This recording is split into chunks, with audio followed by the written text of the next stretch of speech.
केहरो ले आवेलन जाटा महादेव लाटा धुनी रही। केहरो ले आवा भागा मान महल में दियरा जली रही। केहरो ले आवा भागा मान महल में दियरा जली रही। पूर्वसिया विलान जाटा महादेव लाटा धुनी रही। पश्चिमा ले आवा भागा मान महल में दियरा जली रही। पश्चिमा से आवा भागा मान महल में दियरा जली रही। कहवा बैठाइबो में जाटा महादेव लाटा धुनी रही।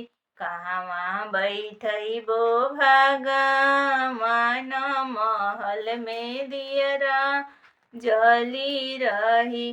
कहवा बैठइबो भागा मान महल में दियरा जली रही। पूर्व ले आवेला जाटा महादेव लाटा धुनी रही।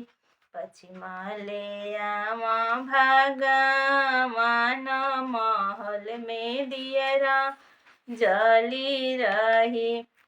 अंगने बैठइबो में जाटा महादेव लाटा धुनी रही।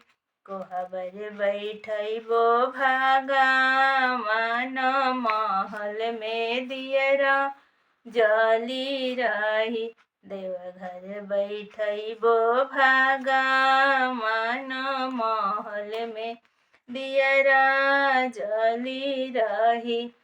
काई खियाइबो में जाटा महादेव लाटा धुनी रही। काई खियाइबो भागा मान महल में दियरा जली रही। काई खियाइबो भागा मान महल में दियरा जली रही। खौए खियाइबो में जाटा महादेव लाटा धुनी रही। मक्खन खियाइबो भागा मान महल में दियरा जली रही। मक्खन खियाइबो भागा मान महल में दियरा जली रही।